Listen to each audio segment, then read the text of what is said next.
Amazon, the e-commerce giant, has made a controversial move by turning its back on the U.S. market amidst political tensions. The president of the U.S. expressed dissatisfaction after a report revealed that Amazon has started listing additional costs due to Trump's tariffs. These tariffs have put immense pressure on businesses and become a hot-button issue in the relationship between Amazon and the administration. It's not just a trade war, it's a political showdown, with Amazon clearly taking hostile actions against the president's policies. Notably, Amazon's move to disclose tariff-related costs could send shockwaves to consumers and anyone following this saga. Could this decision have serious consequences for Amazon? How will this move change the face of U.S. trade? Let's dive into this surprising story and explore its potential long-term impacts. If you agree with these developments, drop a 1 in the comments. If not, leave a 0. Enjoy the video and don't forget to like, share, and leave a sub in support. Now let's dive into the story. In April 2025, the Trump administration implemented a series of tariffs on imported goods, imposing a 10% tariff on most foreign products, with higher tariffs of up to 145% on goods from China. This tariff policy aimed to protect domestic industries and encourage consumers to buy American-made goods, while also reducing the trade deficit between the U.S. and its trade partners. However, this policy has not only affected industries, but also had significant impacts on the daily lives of American citizens. With these tariffs in place, the prices of consumer goods such as electronics, clothing, food, and other essential items have surged. A mobile phone, a set of clothes, or even basic household goods have become more expensive, increasing the financial burden on American families. Products from countries with low production costs, particularly China, have been heavily affected by the high tariffs. This has created more difficulty for consumers, who are now faced with more expensive choices and a shortage of key products. For American citizens, the impact of this tariff policy is evident in their daily lives. Electronics, clothing, and food have become more expensive, which is significantly altering their lifestyle. Middle and low-income families are the ones most directly affected, as they are forced to spend more on basic items. While their income has not risen proportionally, the prices of goods keep rising. This not only causes financial stress for families, but also affects their quality of life, making them cut back on non-essential spending, which in turn affects consumer demand and slows economic growth. Moreover, this tariff policy also affects the domestic manufacturing and retail industries. While the Trump administration's goal was to create a consumption market for American-made products, many companies have struggled to adjust their supply chains and production, forcing them to increase prices or cut production. Companies that import raw materials and goods from abroad are also facing higher tariffs, which raises product costs, and ultimately, consumers bear the burden of these increased costs. While the goal of the Trump administration was to protect domestic industries and reduce the trade deficit, this tariff policy has led to unintended consequences for the U.S. economy. One major issue is the rising cost of living for American citizens, which reduces consumer purchasing power and leads to a decline in domestic consumption, a critical factor in economic growth. Businesses also face higher production and shipping costs, making it harder to compete with international rivals. Although this policy may benefit some domestic industries, it has made others struggle and forced them to downsize. The impact of tariffs on businesses and consumers has also been evident in the stock market. Investors and large companies have witnessed a decrease in profits and stock prices due to rising production costs and reduced consumer demand. This has led economic analysts to reconsider the long-term effects of the tariff policy and whether it could worsen the economic problems in the U.S. The Trump administration's tariff policy has provided several important lessons for the global economy, especially regarding the management of international trade relations and the effects of protectionist measures on domestic economies. One of the biggest lessons is the careful consideration between protecting domestic industries and the negative impact on citizens' cost of living. While tariffs may help some industries grow, they can also create disruptions and affect the ability of most people to consume.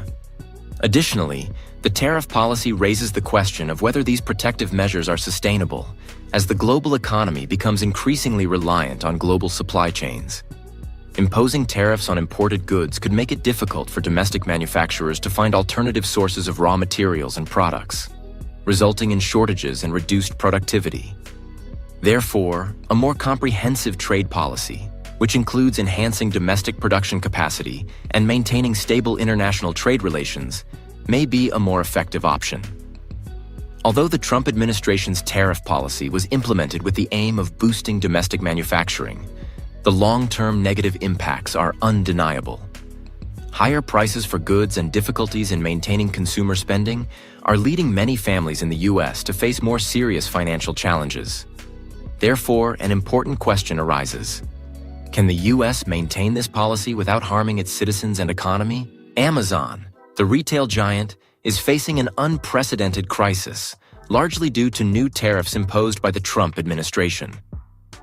These tariffs, which reached a staggering $13 billion, have shaken Amazon's financial structure, threatening the company's stability and growth.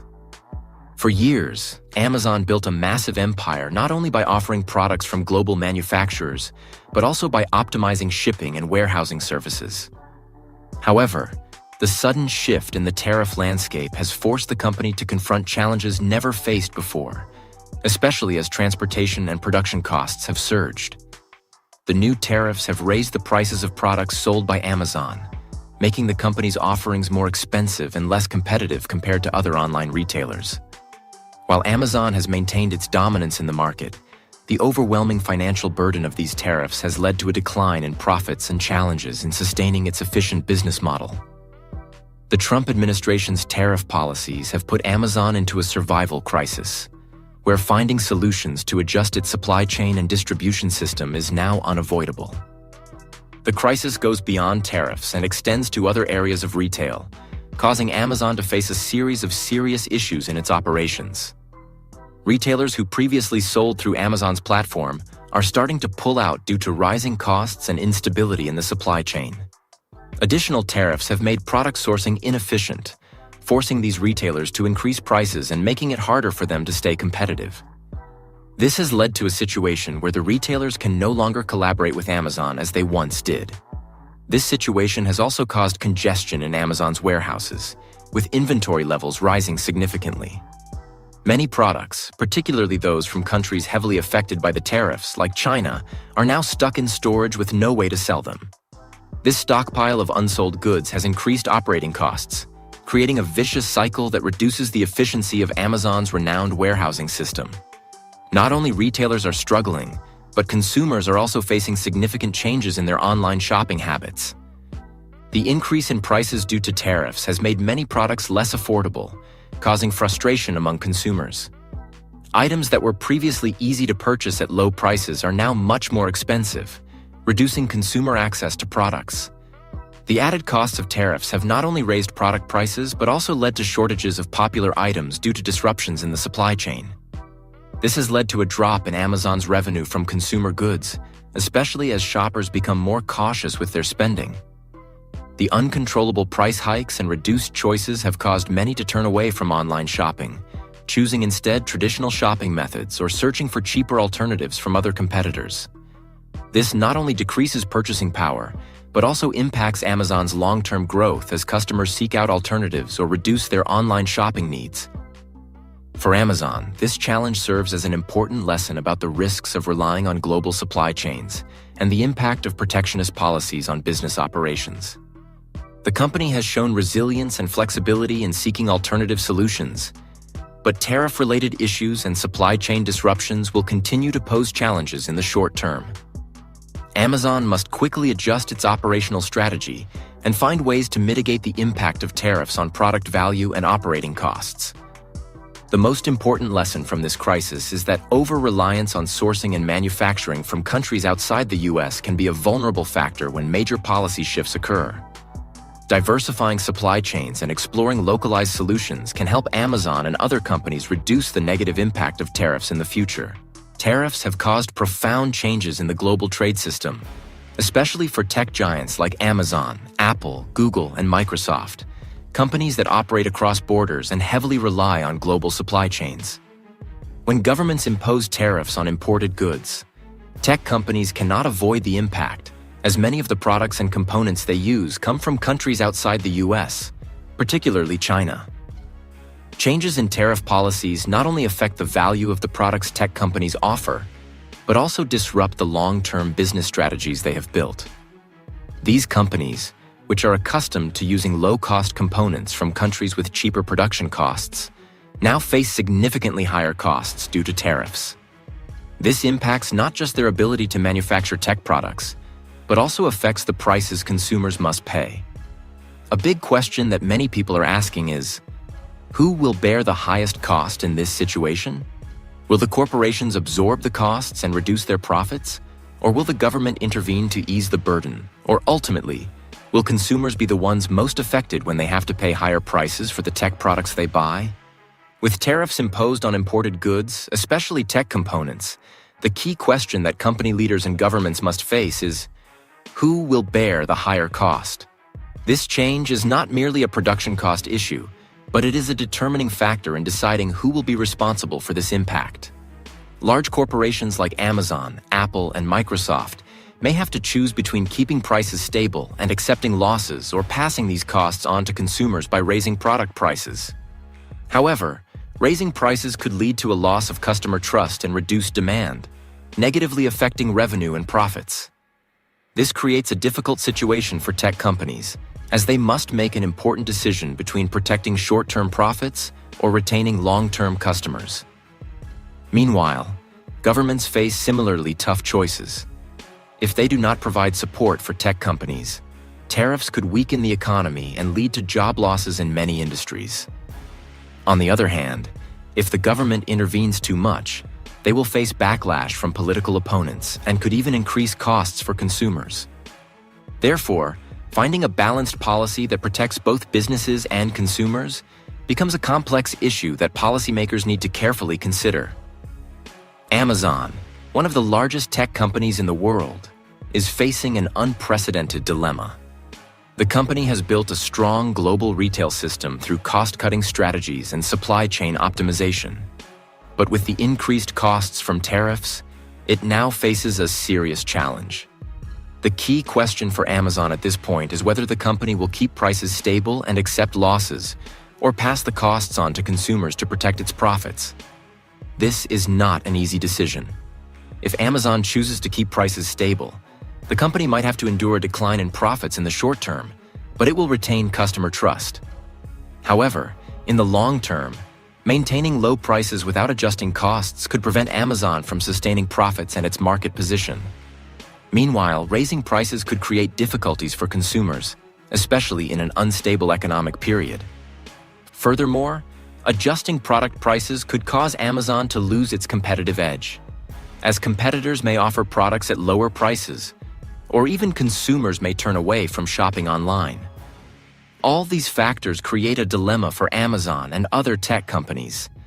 The conflict between tariffs and tech giants is not just an economic battle, but also a showdown about sustainable development in global trade.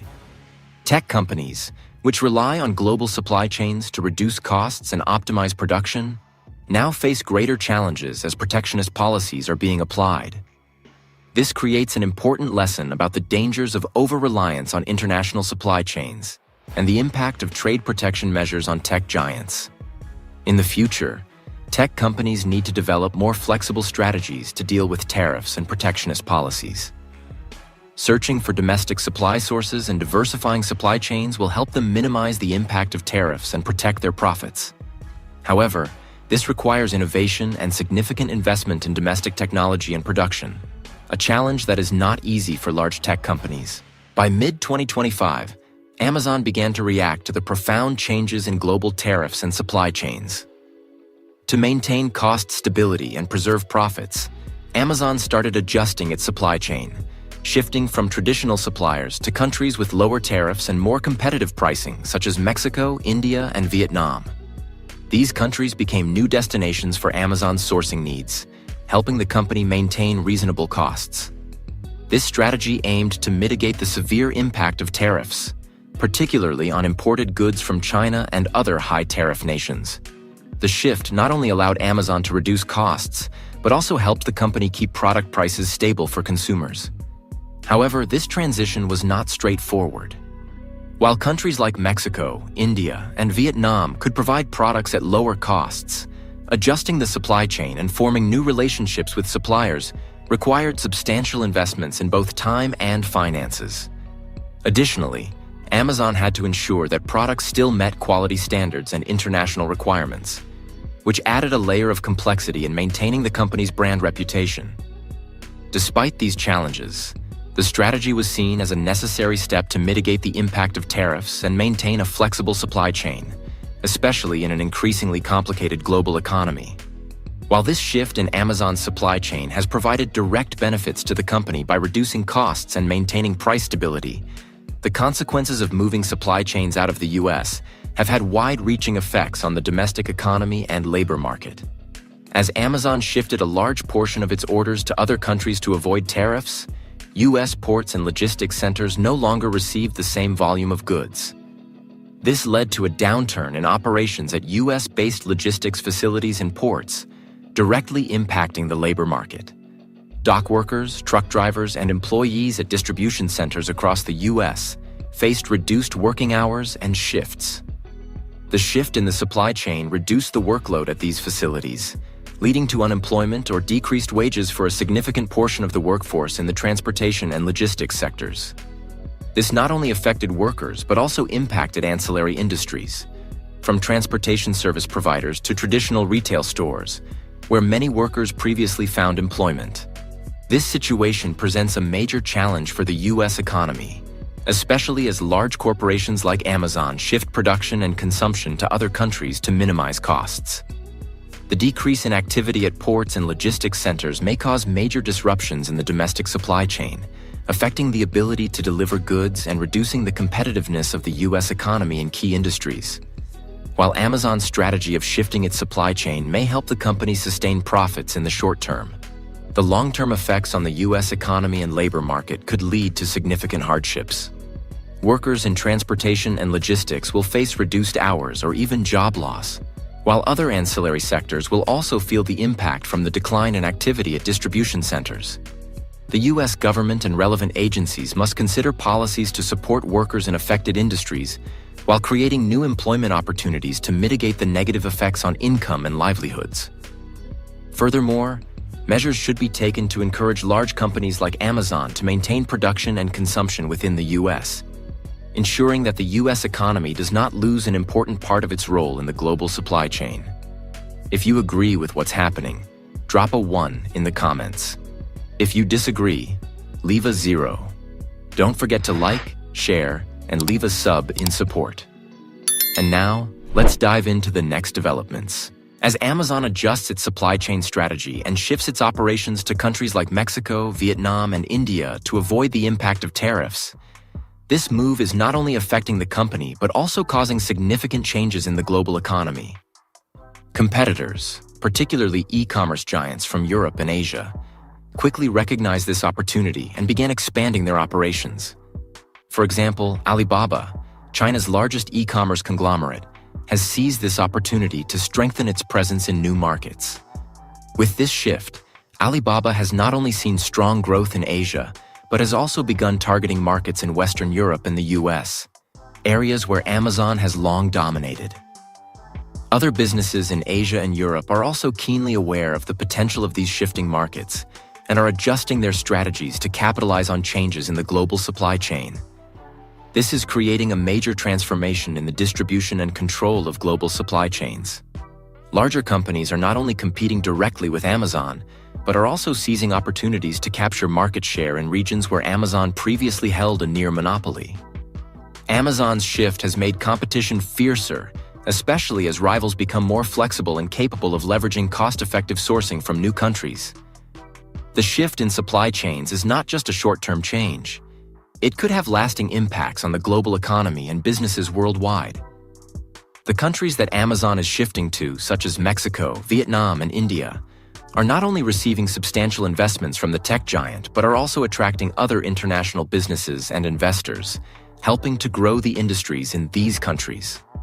Manufacturing plants and distribution centers are being built in Mexico, Vietnam, and India, creating millions of job opportunities for local populations. This is helping to improve the economies of these countries and reduce their dependence on high-cost nations like China. These countries are now becoming powerful players in the global supply chain, forcing many companies and nations to adjust their methods of production and distribution. Investment in these countries not only helps companies reduce costs, but also changes how goods are produced globally. These changes could lead to a restructuring in key industries, from electronics manufacturing to consumer goods, altering how companies operate and strategize. Amazon's strategic shift marks a significant turning point in the restructuring of global supply chains. This is not just a change in one company's strategy, but a major shift in how globalization and product distribution are evolving. For decades, large companies have relied on supply chains from low-cost manufacturing nations like China to keep costs down and maximize profits. However, protectionist trade policies and tariffs are dramatically changing the direction of these supply chains. As major companies like Amazon and Apple shift their sourcing of goods to countries like Mexico and Vietnam, a new model is emerging, where companies will source supplies not only from traditional countries, but also from emerging markets with more competitive production costs. This shift is not only changing how large companies operate, but is also impacting the entire international trade system. This change could make it harder for some countries, particularly those with non-competitive manufacturing industries, to maintain their position in the global supply chain. At the same time, countries like Mexico, Vietnam, and India will likely increase their roles and influence in the global economy, playing a critical part in supplying materials and products to large companies. One of the most profound impacts of this shift in supply chains is its effect on the global labor market. Countries like Mexico, Vietnam, and India are not only benefiting from the investments of major companies, but are also creating millions of new job opportunities. This will help reduce unemployment rates and stimulate economic growth in these countries. However, this shift could also reduce job opportunities in countries that were once major manufacturing hubs, like China and the US. Companies manufacturing in the US and nations relying on global supply chains will face increasingly fierce competition from countries with lower production costs. The tariff policy of the Trump administration has caused significant disruptions in the US economy. While the goal was to protect domestic industries and reduce the trade deficit, the consequences of these tariffs were inevitable. One of the most apparent effects is the weakening of domestic industries as production and shipping costs rise, forcing companies to face intense competition from other countries. Countries like Mexico, Vietnam, and India have seized this opportunity to rise, becoming new manufacturing and export hubs. With lower production costs and fewer tariff impacts, these countries have attracted large investments from multinational companies, while the US struggles to maintain domestic production. This not only diminishes job creation in the US, but also reduces the competitiveness of the US economy on the global stage. One of the most painful outcomes of the tariff policy is the loss of jobs for thousands of American workers. As companies shift supply chains and production to lower-cost countries, many workers in the manufacturing and transportation sectors in the US have faced reduced hours and unemployment. Logistics centers, ports, and other supporting industries have also seen a sharp decrease in hiring, increasing unemployment and reducing workers' incomes. Meanwhile, U.S. industries that once benefited from global supply chains now face higher costs and shortages of raw materials. American companies are not only losing their competitive edge, but also witnessing a decline in profits, which severely impacts the domestic economy. These effects raise a big question. Can the U.S. adapt to a world of trade not bound by borders? In an increasingly globalized world, where countries no longer follow rigid trade rules, the U.S. will have to face challenges not only from tariffs, but also from shifting supply chains and rising competition from other developed nations. The U.S. government and major companies need to find flexible solutions to protect the economy while maintaining competitiveness in the global market.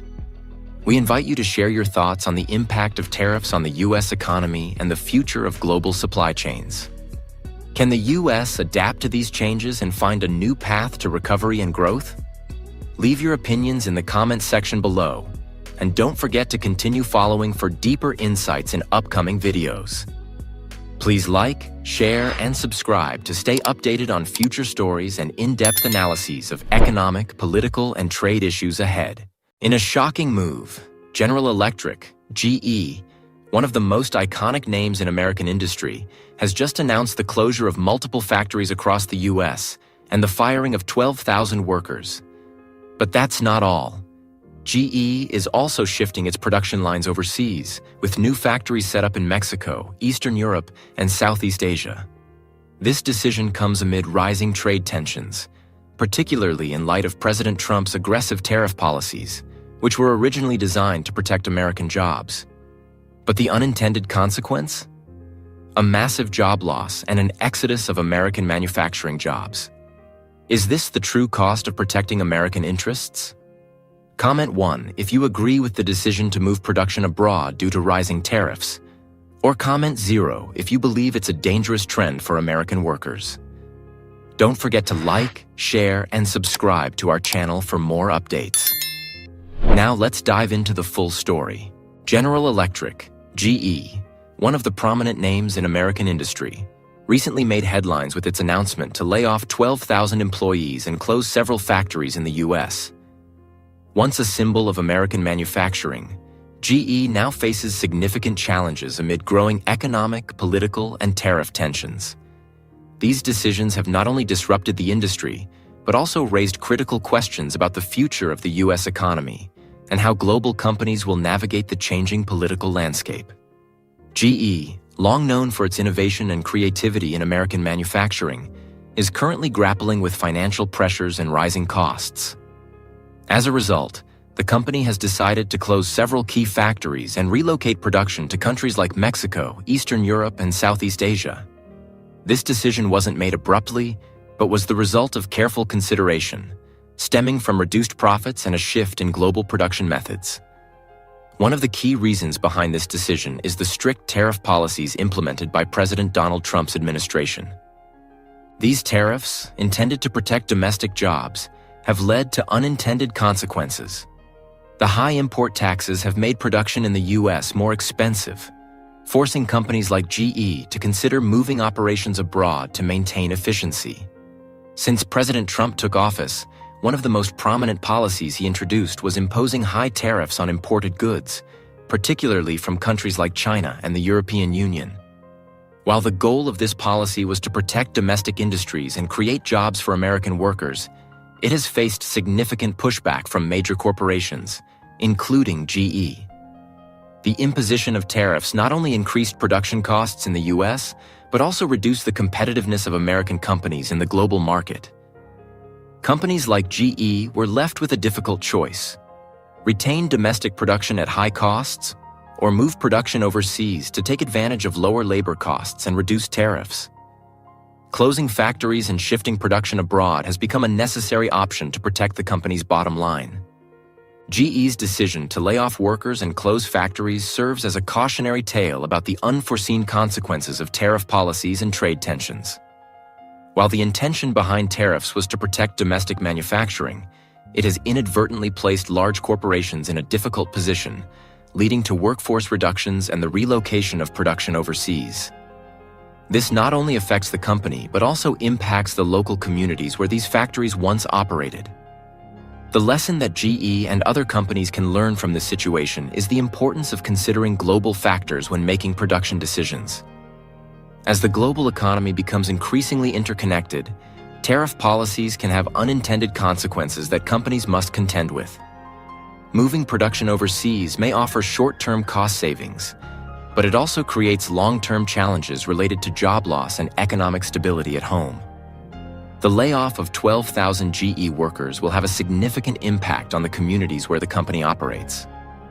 The workers who lose their jobs will face financial hardships and struggle to find new employment. This will be even more challenging when factories close and production moves abroad. The loss of these jobs will not only affect the direct workers, but also impact related industries and services. Furthermore, GE's decision highlights a larger issue within the U.S. economy: the growing imbalance between thriving regions and those that are struggling. As major companies like GE relocate production overseas, traditional industrial communities are left behind, and workers in these areas face rising unemployment and a lack of job opportunities. Since the U.S. government, under President Donald Trump's leadership, began imposing strict tariff policies, large corporations like General Electric, GE, have been faced with a crucial decision: continue producing domestically at higher costs, or shift production abroad to reduce expenses and maintain competitiveness.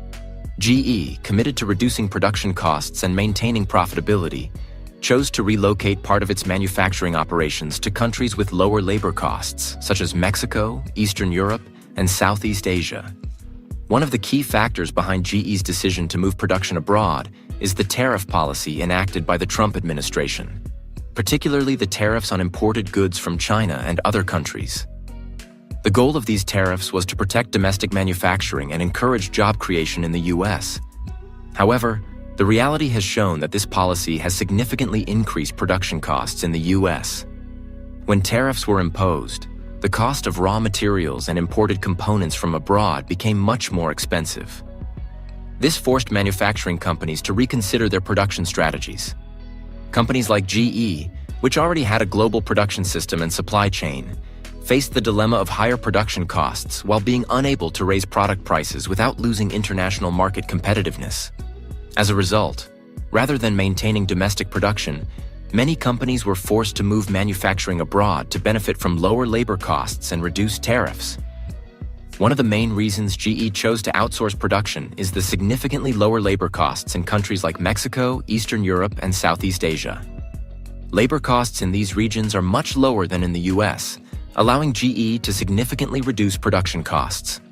Additionally, these countries often offer tax incentives to foreign companies, encouraging major corporations to invest in their factories and production facilities.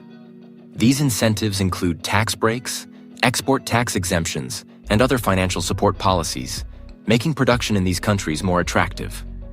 Shifting production to Mexico, Eastern Europe, and Southeast Asia not only helped GE reduce manufacturing costs, but also allowed the company to maintain flexibility in its global supply chain. With factories in low-cost regions, GE was able to maintain profitability despite rising tariffs and increasing production costs in the U.S. While GE's decision to relocate production may help the company maintain profitability in the short term, it also has far-reaching consequences for the U.S. economy. This shift not only results in the loss of thousands of jobs, but also impacts local communities where GE's factories once operated. The workers who lose their jobs will face financial difficulties and struggles to find new employment. Moreover, related businesses and service providers will also be negatively affected by the factory closures. Furthermore, GE's move highlights a significant challenge to the U.S. government's tariff policies. While tariffs were intended to protect domestic companies, the rising production costs have left major companies like GE with no other choice but to move production abroad to remain competitive. This raises the question of whether the tariff policy truly achieves its goal of protecting domestic jobs when it ultimately results in job losses and a decline in domestic manufacturing. The lesson from GE's decision is the need for careful consideration of the comprehensive impacts of tariff policies on businesses and the economy.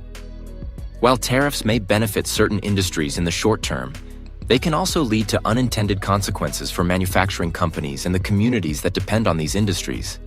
It is crucial to find balanced solutions that protect domestic production while ensuring sustainable economic development, especially in a globalized and interconnected world. Additionally, GE's decision to outsource production reflects a global trend. Companies are increasingly seeking low-cost manufacturing locations and tax incentives to optimize profits. However, this also poses a major challenge for countries seeking to maintain the growth of domestic manufacturing industries. When General Electric, GE, decided to lay off thousands of workers and close factories in the U.S., the impact was not limited to GE itself. Local communities and the economy in areas where these factories operated were hit hard. This decision not only affected the company, but also triggered a series of broad economic and social issues. Below are the key consequences for local communities and the economy when GE pulls out of U.S. manufacturing regions. The towns and communities where GE has its factories often rely heavily on jobs and income generated by these factories. When the company closes plants and cuts jobs, The direct employees are left without work, which has a profound impact on them and their families. These workers not only lose their primary income, but also face uncertainty in their lives as they are forced to find new jobs in a job market that is already highly competitive. In addition to the direct impact on GE workers, businesses and industries that support GE will also experience negative effects. Suppliers of raw materials, logistics services, maintenance companies, and other related industries depend on GE's operations. When GE scales back production or relocates it abroad, these businesses lose customers, leading to a decline in revenue and jobs. This creates a negative cycle, as the local economy struggles to recover from the shock of mass job losses. Beyond the issue of job losses, one of the long-term and harder-to-address effects on communities where GE operates is the weakening of the local economy, especially when major companies like GE close their factories and move production abroad. GE plants not only contributed labor, but also played a significant role in the local budgets through taxes. When GE's factories close, not only do the jobs decrease, but the tax revenue for local governments also declines.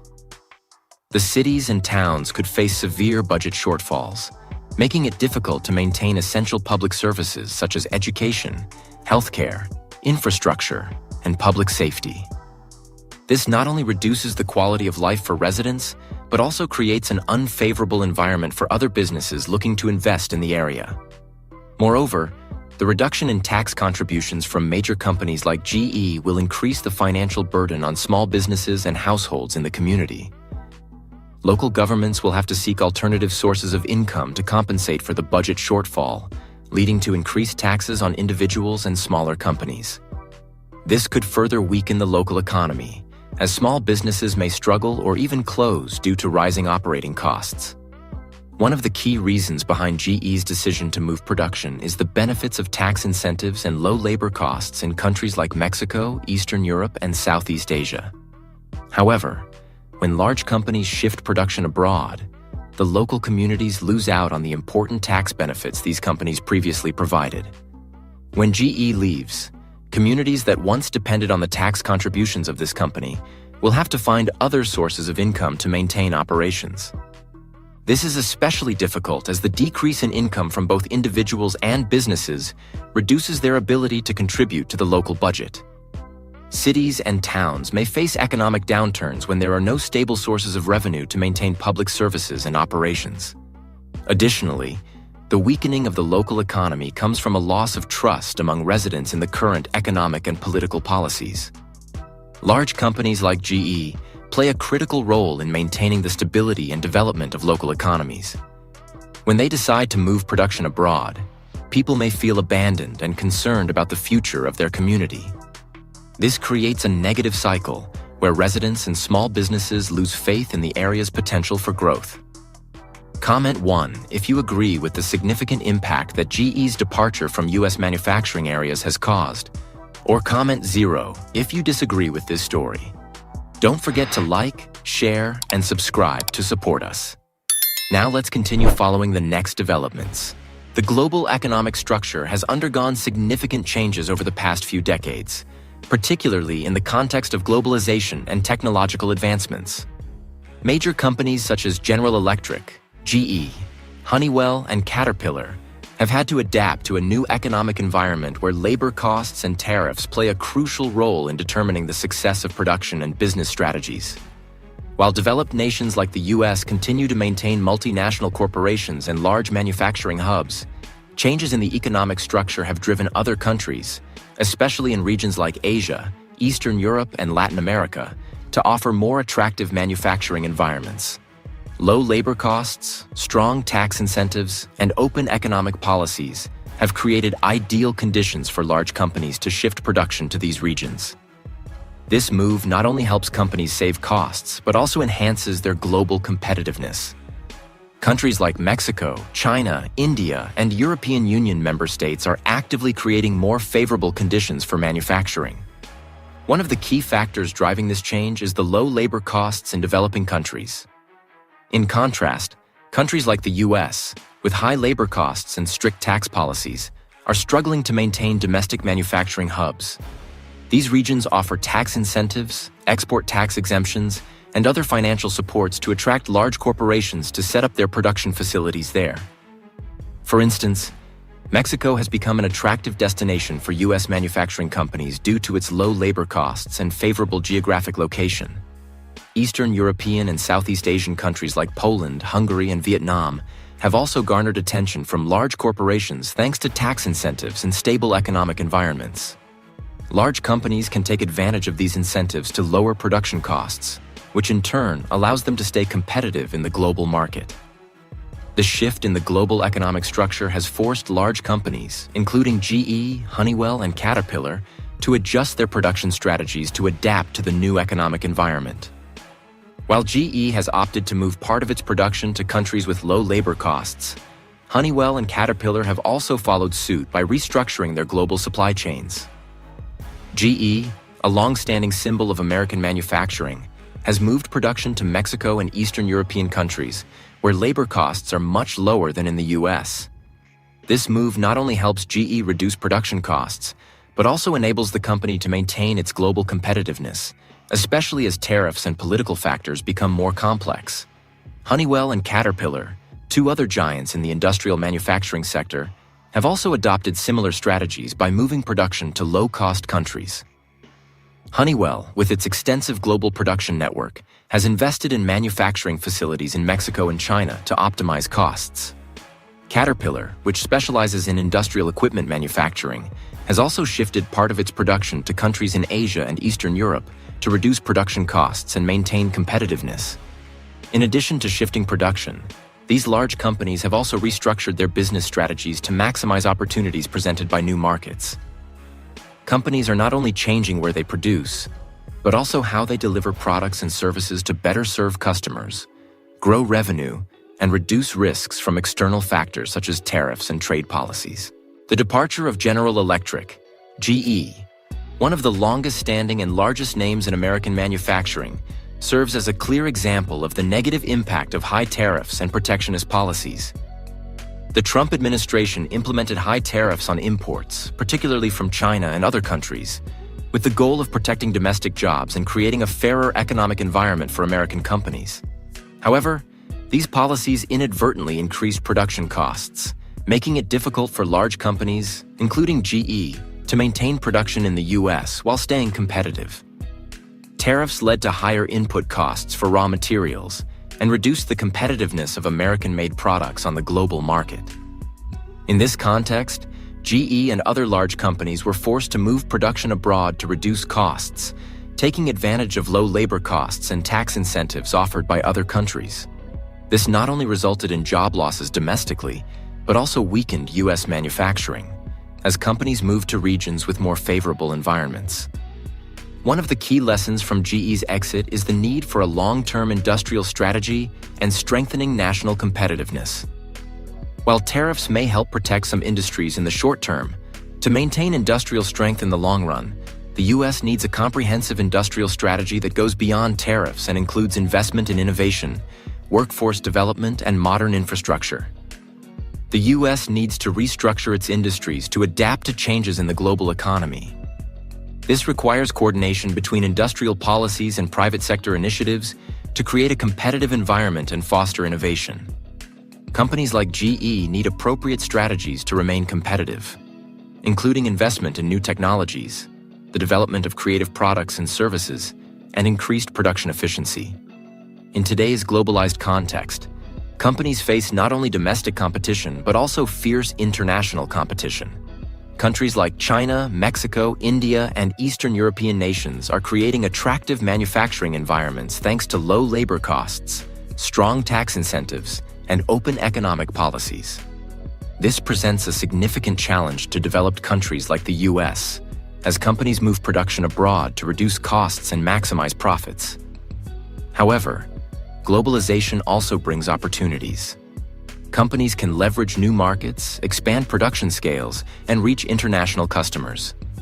Countries with effective industrial strategies, combining investment in technology, infrastructure, and human resources, will be able to create significant opportunities to maintain and enhance their competitive strength in the global market.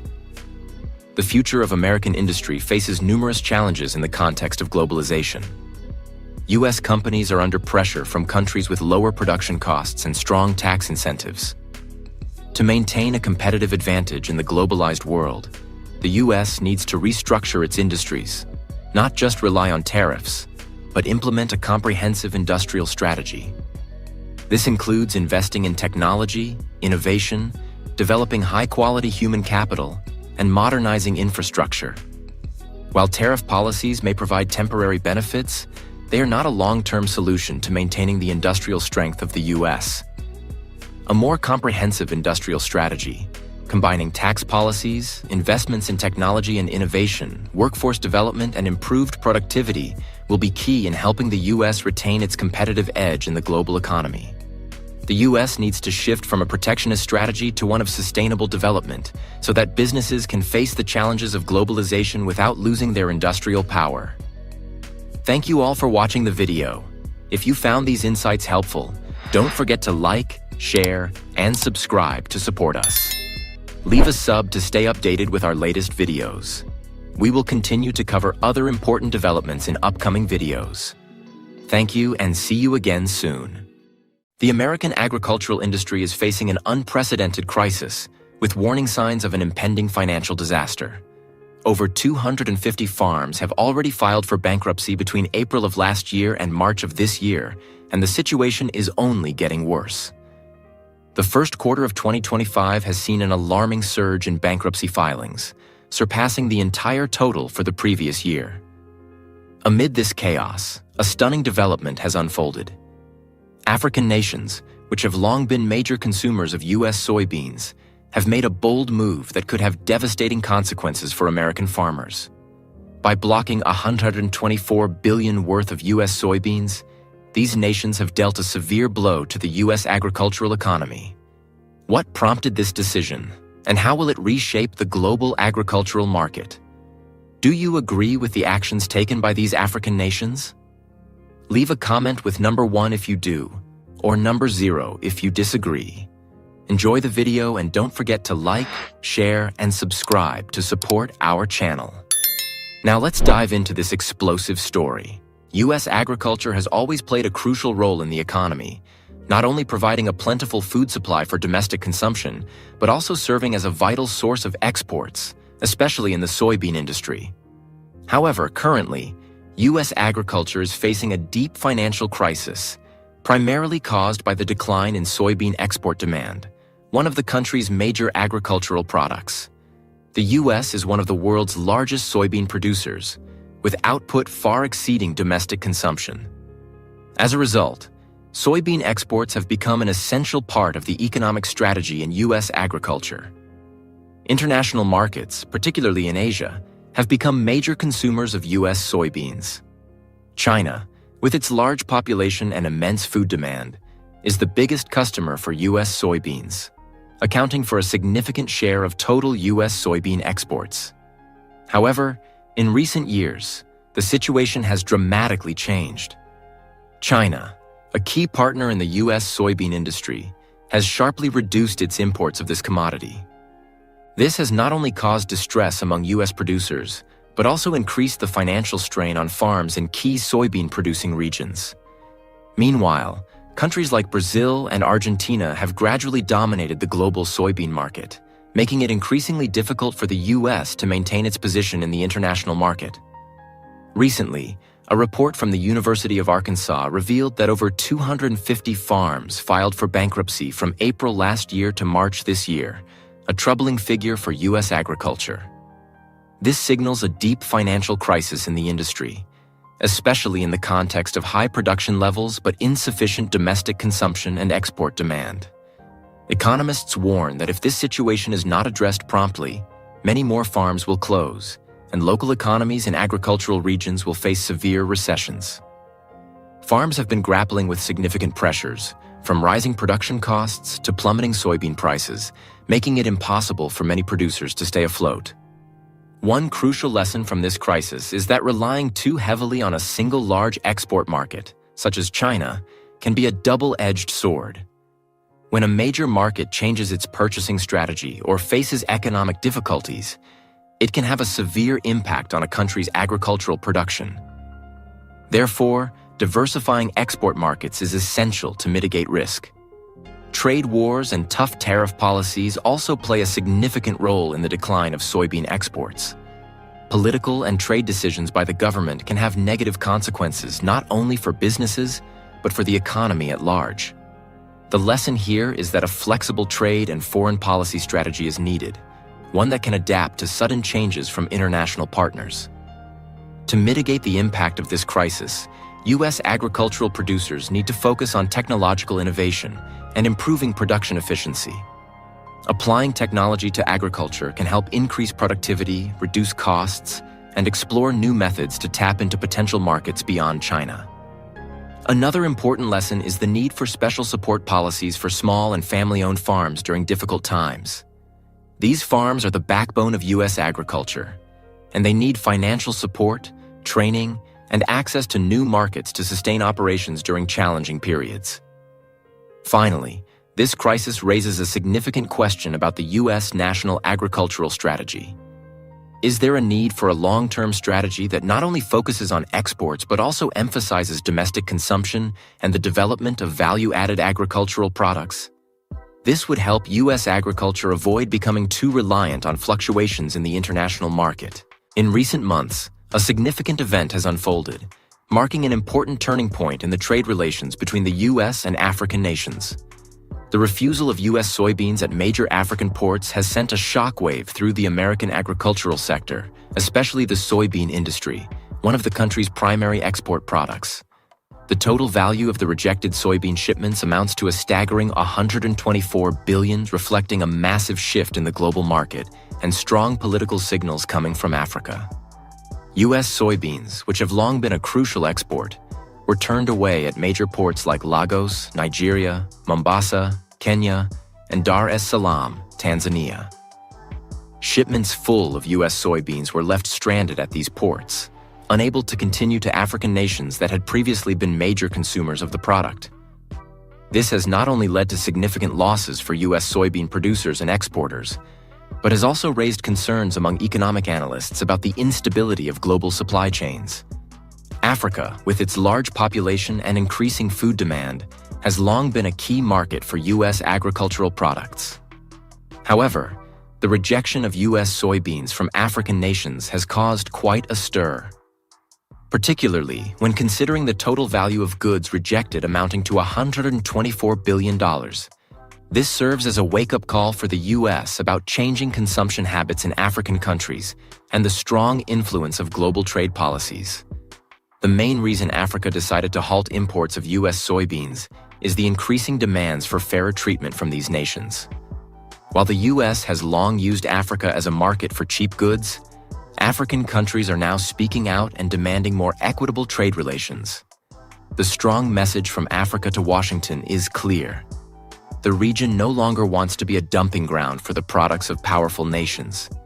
In addition, Africa is gradually shifting towards seeking other trade partners, especially those with fairer trade policies and who do not exploit the vulnerabilities of African nations. China, with its growing economic influence, has also been pushing forward trade and investment deals with African nations, creating a major shift in the trade balance between the U.S. and Africa. The refusal of U.S. soybeans in Africa is not just a change in food consumption habits, but also a powerful message to Washington about a shift in international trade relations. Africa no longer accepts being exploited and subjected to unfair trade deals. The rejection of soybeans is a clear example of African nations seeking a fairer and more sustainable approach in their international trade dealings. This message is not only a wake-up call for U.S. agricultural producers, but also a signal that the global economic environment is undergoing change. The U.S. needs to reassess its trade strategy, not just with Africa, but with all nations around the world. If it does not change and adjust its policies, the U.S. may lose many potential markets, not only in agriculture but in other sectors as well. Africa has spoken out about no longer wanting to be a market for cheap American goods. This highlights the importance of fair and sustainable trade relationships. Nations do not only want inexpensive goods, they also desire opportunities for fair and equal development. Losing an important market like Africa is a stark reminder to U.S. producers and exporters about the need to diversify their export markets. Relying too heavily on a few large markets can leave businesses vulnerable when these markets change their strategies. The U.S. must build a more flexible trade policy, especially in light of the changing consumption and cooperation strategies in emerging markets like Africa. If not, the U.S. may find itself falling behind in the global trade race. In recent years, the relationship between the U.S. and African nations has been built not only on trade cooperation, but also on agricultural aid agreements. U.S. soybeans have been an important part of the food and livestock feed supply in many African countries. However, recently, a new trend has emerged, as many African nations are deciding to reclaim control over their agriculture and reduce their reliance on imported agricultural products from the U.S. The long-standing relationship between the U.S. and Africa has primarily been based on the export of cheap soybeans and agricultural aid from the U.S. For decades, the U.S. has supplied soybeans and other agricultural products to Africa at low costs, helping these countries meet their food consumption needs. However, the dependence on imported products has gradually revealed many limitations, especially as African governments realize the necessity of developing a self-sufficient and sustainable agricultural sector. Africa is increasingly seeking an independent approach to food and agricultural supply. With a growing population and rising food demands, African countries need to develop domestic production capabilities to reduce their dependence on imported goods, especially from distant nations like the U.S. To realize the goal of self-sufficiency, many African nations have signed agricultural cooperation agreements with countries like Brazil, India, and China. These agreements not only involve the supply of soybeans and other agricultural products, but also include partnerships on agricultural technology, infrastructure, and technical transfers. These countries have committed to supporting Africa in building and improving its agricultural processing facilities and distribution systems, which will help increase domestic production and reduce reliance on traditional agricultural export nations like the U.S. Africa has begun to implement a self-sufficiency strategy in agriculture. Countries like Ghana, Nigeria, Kenya, South Africa, and Ethiopia are increasing domestic soybean production to meet local demand. These countries are not only expanding soybean cultivation, but also improving farming methods, using high-tech solutions to boost productivity and product quality. In addition to increasing production, Africa is also focusing on building agricultural processing facilities within the region to create a closed value chain from production to consumption. Soybean processing plants are being constructed to provide not only food, but also byproducts like soybean oil and animal feed, which helps reduce reliance on processed products from abroad. Africa is creating a sustainable agricultural ecosystem where countries can control the entire process of agricultural production and processing, from cultivation to final consumption. This not only drives economic growth, but also creates job opportunities for local people and improves living standards. Building a closed value chain allows African countries to not only provide food for themselves, but also export processed products, adding value to the domestic economy. One key lesson from Africa's strategy is the need to build self-sufficient and sustainable agriculture. Reducing dependence on imports not only strengthens food security for these countries, but also creates opportunities for long-term and sustainable development. To improve productivity and product quality, African nations need to invest in modern agricultural technology.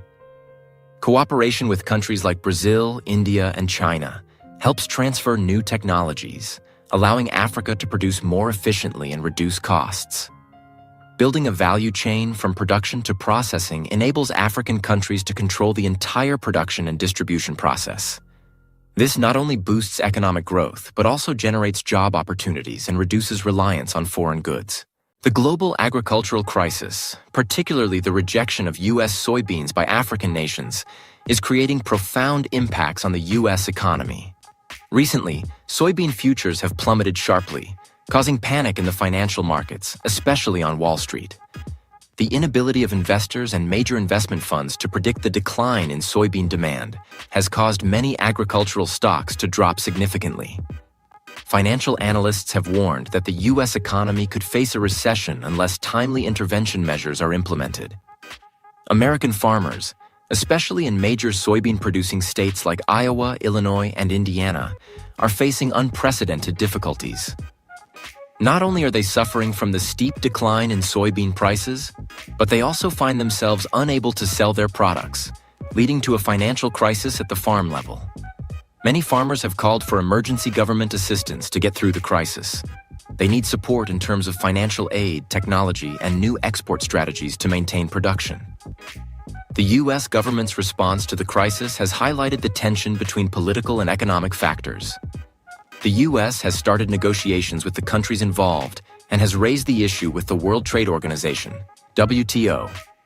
However, the process is far from simple.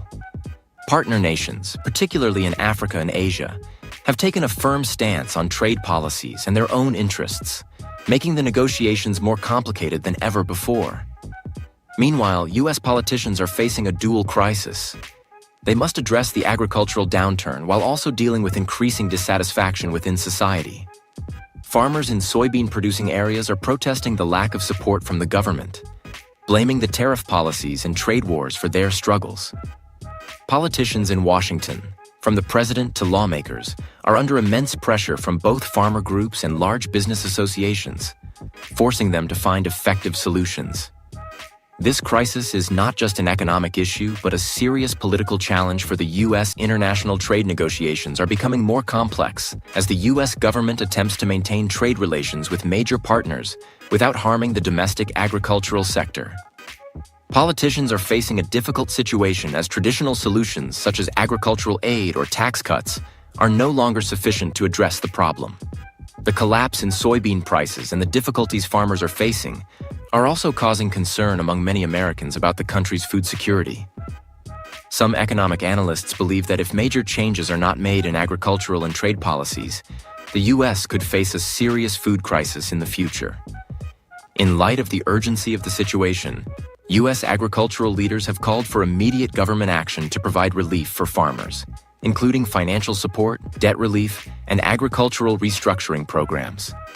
Additionally, initiatives focused on technology and improving production processes need to be considered to help farms become more self-sufficient in managing costs and output. The U.S. government is also looking to find new trade partners and promote market diversification. If African nations refuse to import U.S. soybeans, new markets, particularly in Asia and South America, need to be fully explored. A flexible and effective trade strategy is crucial for the U.S. to overcome this crisis.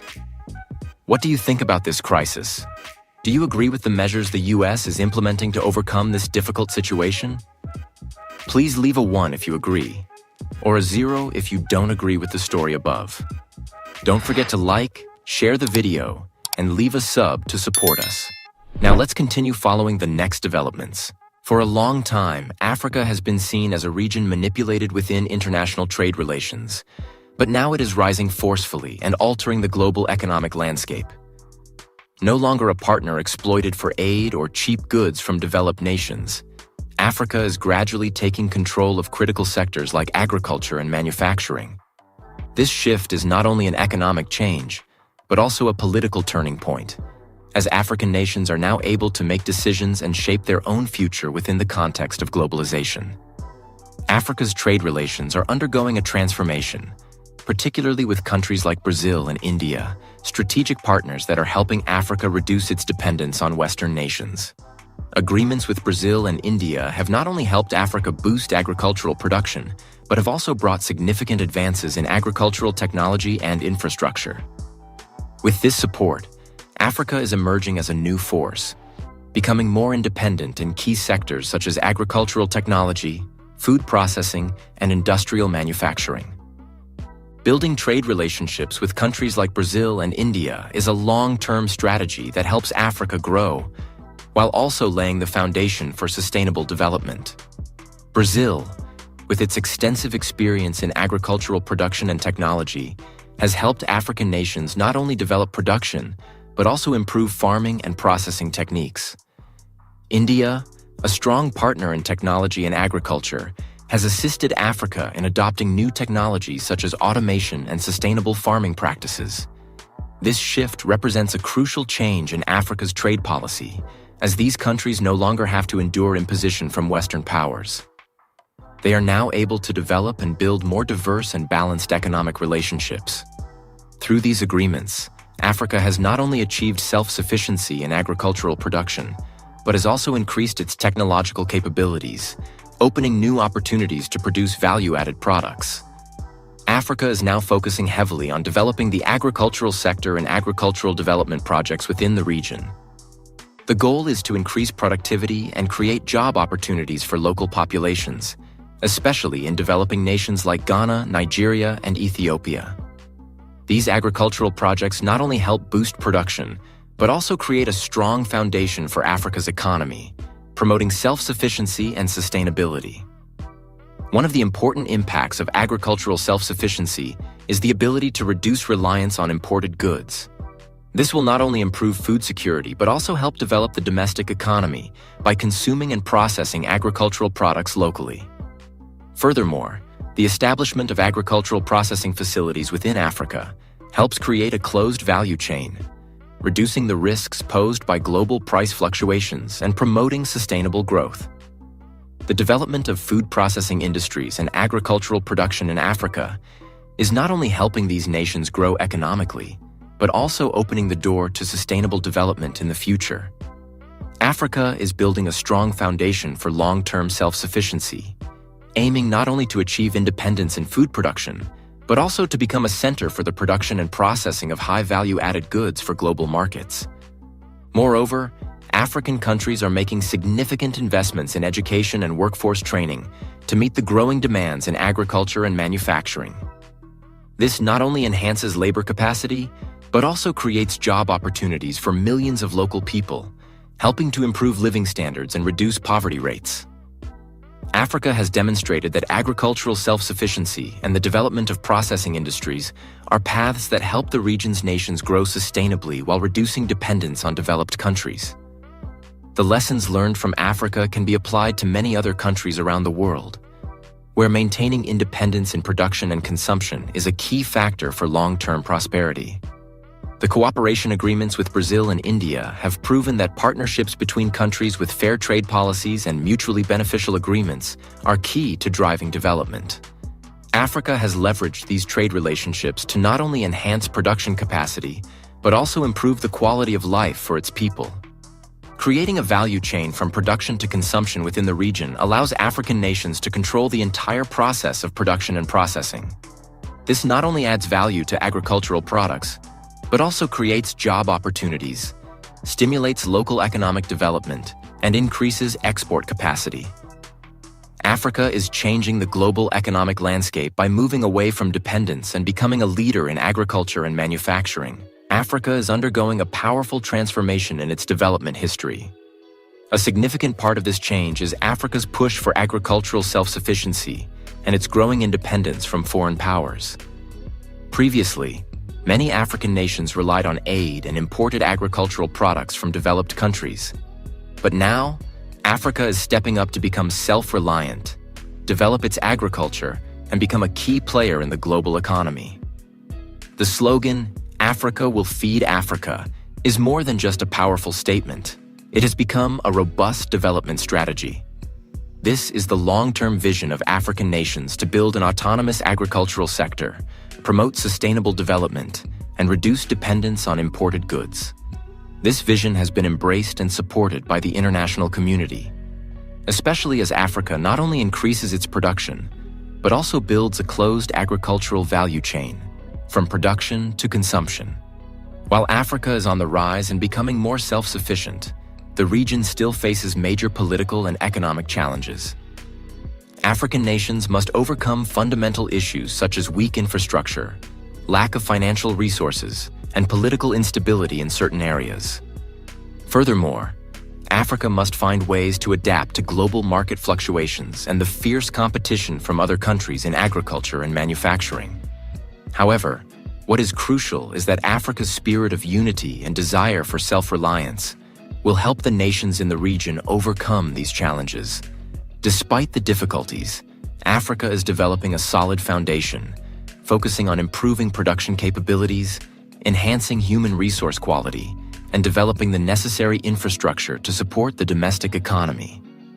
By continuing to build strategic partnerships with countries like Brazil, India, and China, Africa is steadily asserting its position in the global economy. Africa's transformation is not just an economic shift, but also a strong step toward building a new world, one that is not dependent on Western powers. Africa is gradually shedding the legacy of dependence and reliance on developed nations. Instead, Africa is laying a solid foundation for self-reliance, not only in agriculture but also in other industries. This ambition for self-sufficiency has created a wave of change in global perceptions of Africa's role. The nations of the region are gradually asserting their power on the international stage, and with unity within the region, Africa can build a promising future, one that is not controlled by Western powers. Africa is undergoing a major transformation in the global economy, not just in terms of production and manufacturing, but also in politics and society. The slogan, "Africa will feed Africa," has become a symbol of the continent's ambition for self-reliance and sustainable development. However, Africa still faces many challenges in the future, from political and economic issues to changes in the international environment.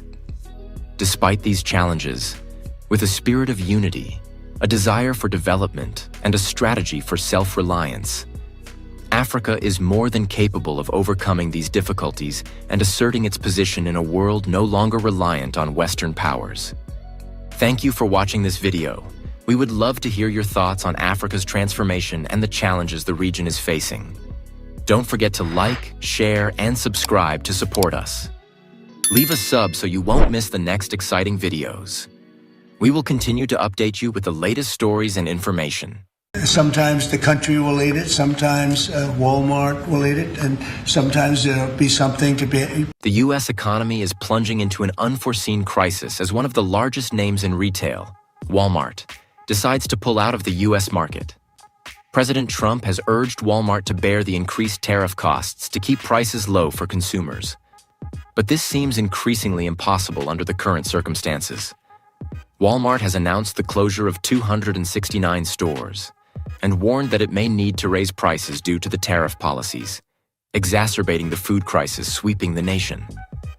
The question remains, how far will the Trump administration's tariff policies push Walmart and other retailers to the brink of crisis? Will consumers face a severe food crisis when major retailers can no longer maintain stable prices? Do you think the tariff policies will negatively impact the economy? Comment 1 if you agree, and comment 0 if you disagree. Don't forget to like, share, and sub to support the channel and stay updated on the next interesting videos. Let's stay tuned to this video to understand the unfolding tariff crisis and its impact on the U.S. economy. President Trump's tariff policy not only impacted international relations between countries, but also had a direct effect on the U.S. economy, especially on the lives of American families.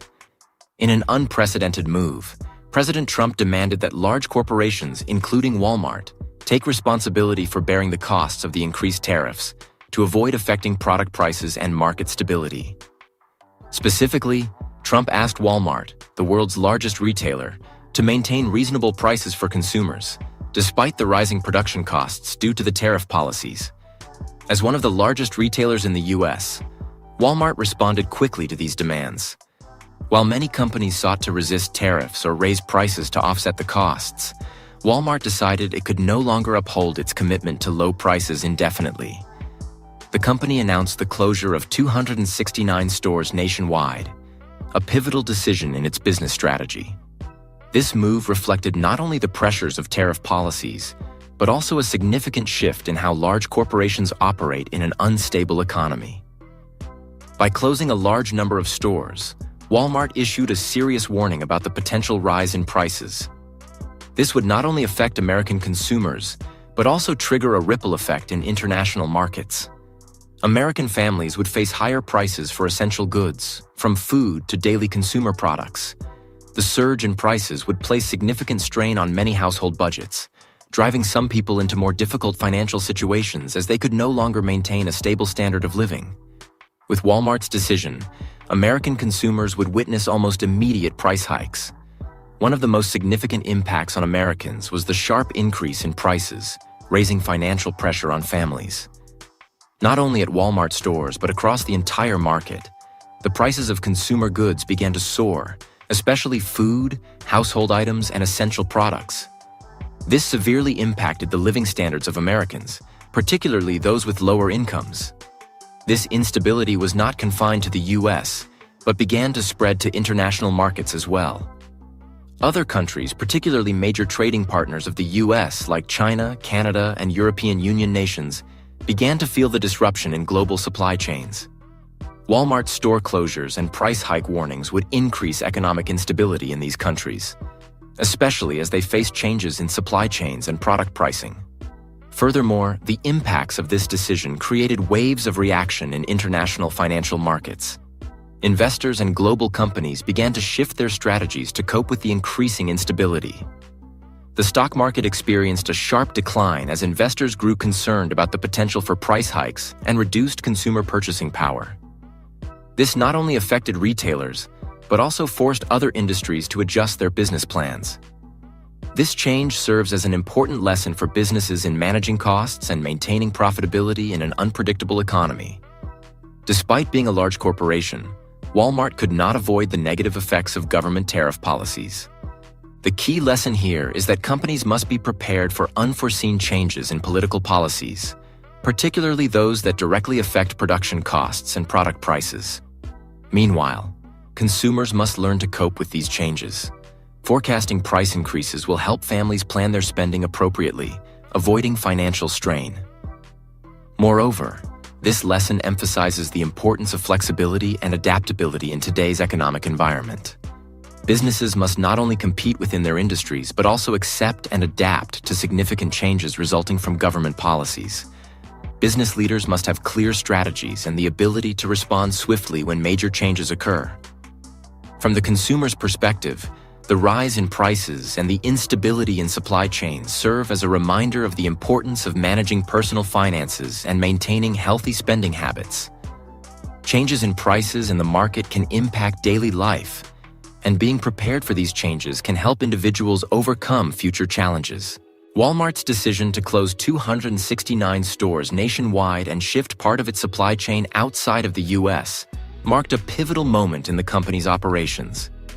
The ongoing tariffs and U.S. government economic policies have made it impossible for Walmart to maintain its low-price strategy amidst heavy external pressures. This policy shift not only impacted the value of goods in the U.S., but also sparked a global wave of reactions, driving up prices for essential goods and creating confusion among consumers.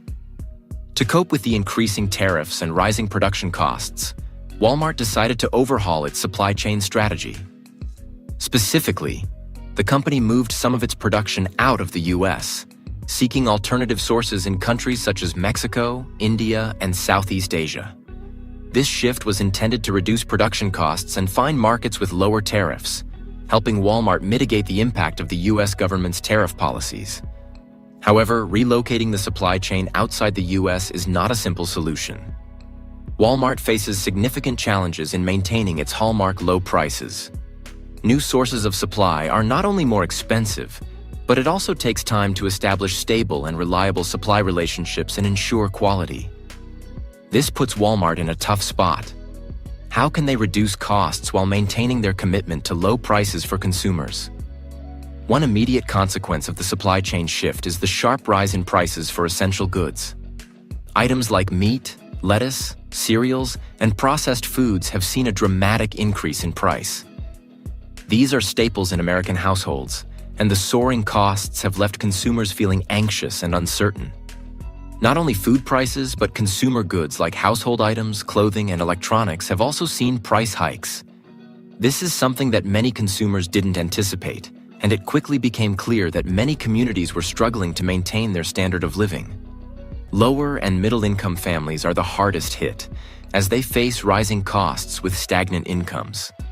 The rising prices have sparked a strong wave of reaction from consumers. Many are beginning to worry about their future spending power, especially when they see even essential items becoming more expensive. Supermarkets and retail stores have started to notice changes in consumer behavior, with more people opting to buy less or switch to cheaper alternatives. The sense of uncertainty became more apparent as families became unsure about their future in a market that is increasingly volatile. Sales discounts or promotions, which Walmart and other stores regularly offered, no longer seemed as appealing as before. Consumers are now more cautious when making decisions about essential purchases. The shift in Walmart's supply chain and that of other large companies has not only affected U.S. consumers, but has also triggered a global reaction. In Asia, countries like China and India have faced shortages and rising prices. Walmart's decision to move part of its supply chain out of the U.S. has reduced the amount of goods exported from the U.S., impacting countries that import from the U.S. market. In Europe, countries like Germany, the UK, and France have also seen prices rise, particularly in food and consumer goods. This change has led to a consumer crisis in many countries, with people struggling to maintain stable living standards. Even in African countries, where many people depend on imports from the US and other developed nations, prices have risen sharply.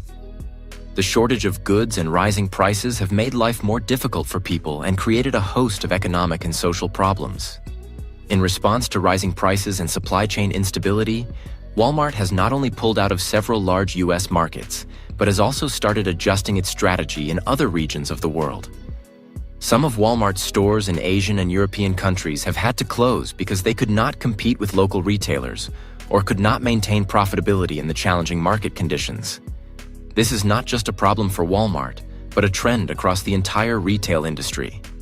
Many other major companies are also changing their supply chain strategies to cope with the uncertainty of external factors, particularly the escalation of tariff policies and global market fluctuations. In Q2 2025, Walmart faced a severe financial crisis, forcing the company to shut down 10 major distribution centers, directly impacting 50,000 employees. This marked a clear indication that external factors, such as tariffs and supply chain disruptions, were beginning to take a heavy toll on retail giants. This situation not only affected Walmart, but also triggered a ripple effect across the retail industry and related sectors. In Q2 2025, Walmart announced a massive loss, estimated at $25 billion. This was not only due to the impact of tariff policies, but also due to supply chain disruptions and changes in the company's operational strategy. Walmart had to close 10 major distribution centers across the country, leading to severe cuts in workforce numbers. Around 50,000 employees were directly affected by these decisions. And not only they, but thousands of Walmart's suppliers and partners also faced unprecedented difficulties. The closure of distribution centers caused a severe shortage of goods, making it impossible for Walmart to maintain operations as before, resulting in disruptions in the supply of essential items to consumers. The change in the supply chain and the shift of production outside the US did not immediately resolve the issues in Walmart's distribution system. This put Walmart in a difficult position, as they had to deal with rising prices and shortages of important products. Walmart's financial losses not only raised concerns for consumers, but also sent shockwaves through financial markets, particularly Wall Street. Immediately after the company announced its poor financial results, Walmart's stock price plummeted, causing investors and financial institutions to worry about the company's ability to recover. The stock market saw a sharp downturn as investors rushed to sell off retail stocks. This wave of panic did not only affect Walmart, but also spread to other retail companies and related industries, creating widespread instability. Investors began to worry about the ability of major companies to maintain stable supply chains amid tariff barriers and the economic crisis. The market's reaction to Walmart's financial situation amplified concerns about the future of the retail industry and its impact on the U.S. economy. Not only was the retail industry heavily affected, but other sectors also began to feel the impact of disruptions in Walmart's supply chain. Electronics, clothing, and toy companies, which relied on distributors like Walmart, faced product shortages and disruptions in supply contracts. These companies struggled to maintain production and timely deliveries, forcing them to adjust their manufacturing and distribution strategies. Furthermore, the rising cost of shipping and supply chain issues also increased the production costs for these companies. Electronics, fashion, and toy companies, already struggling with rising raw material and shipping costs, now faced shortages of supply and disruptions in contracts with partners. This created a huge economic burden for companies as they had to maintain product quality while coping with rising production and operational costs. Do you agree with the challenges that Walmart and other retailers are facing? Thank you for watching the video. Don't forget to leave a 1 if you agree and 0 if you disagree with the story above. Please like, share this video, and leave a sub to support us. Now let's follow the next developments together.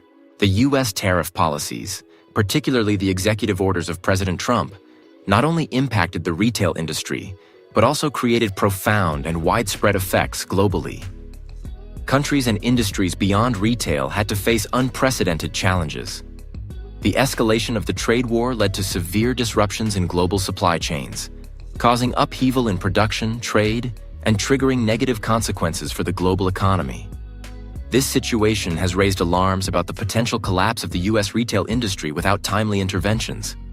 President Trump's executive orders marked the beginning of a chain of events that caused a powerful impact on the global economy. High tariffs were imposed on many major countries, including China, South Korea, and others, aimed at reducing the trade deficit and encouraging domestic production. Particularly, the tariffs on goods from China and South Korea raised the costs of imported products into the U.S., causing great difficulty for retailers like Walmart in maintaining low prices for consumers. This was a calculated move by the U.S. government to pressure major trade partners, but it resulted in severe consequences for industries reliant on supplies from these countries. Walmart's suppliers, primarily from China and East Asian countries, faced negative impacts, reducing their ability to supply goods and causing disruptions in the supply chain. Countries affected by the U.S. tariff policies, especially China and South Korea, did not remain passive. They immediately responded by imposing retaliatory tariffs on goods exported from the U.S. For example, China imposed tariffs on many agricultural and industrial products from the U.S., while South Korea adjusted its trade policies to protect its own economy. Large suppliers of Walmart in the affected countries also faced numerous difficulties. The high tariffs caused production and shipping costs to skyrocket, which reduced the competitiveness of products exported to the U.S. Some suppliers had to cut production or even cease exports due to the inability to withstand the high costs and the instability caused by the tariff policies. The rise in tariffs not only increased the cost of goods, but also caused severe disruptions in production and export activities. Walmart's major suppliers, especially those based in China and Southeast Asia, began to struggle with maintaining stable supply chains. The imposition of tariffs pushed these suppliers into a difficult situation, as they could no longer maintain reasonable prices and product quality as they had in the past. These disruptions did not only affect Walmart but also impacted the entire global supply chain. Factories in China and affected countries faced production slowdowns as production costs increased and export contracts were suspended. This reduced the amount of goods exported to the U.S., leading to shortages and price increases in U.S. supermarkets. In addition to the impacts on production and exports, U.S. ports and warehouses became bottlenecks. Shipments from China and other countries were delayed due to stricter inspection measures and prolonged customs procedures. This caused congestion at major ports like Los Angeles and Long Beach, delaying the distribution and supply of goods to retail stores like Walmart. When goods could not arrive on time and warehouses became overwhelmed, the distribution systems of Walmart and other retail companies were severely disrupted. This bottleneck not only created supply chain issues but also forced companies to change their inventory and delivery strategies, increasing operating costs. This situation highlighted clear signs of a potential collapse of the U.S. retail industry if timely intervention was not made. Retail giants like Walmart, already heavily affected by tariffs and supply chain disruptions, were facing a grim future if this situation continued. Retail companies would no longer be able to maintain low prices if supply chains were not improved, and consumers would not be able to continue shopping if prices soared and shortages of goods persisted. The U.S. retail industry, which had already seen significant changes in recent years, could fall into crisis if tariff policies were not adjusted. The fact that large retail companies like Walmart had to close stores and scale back operations was only the initial sign of an economic storm that could severely affect the entire U.S. economy. The U.S. retail industry is facing an unprecedented challenge.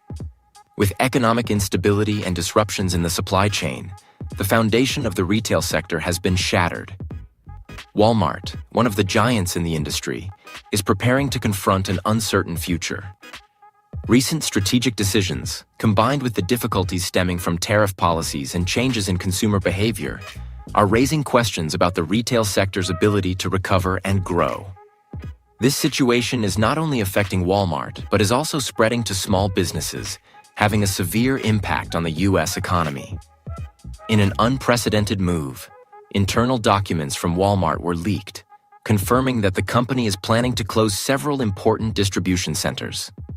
The U.S. retail industry is facing unprecedented challenges that cannot be overlooked.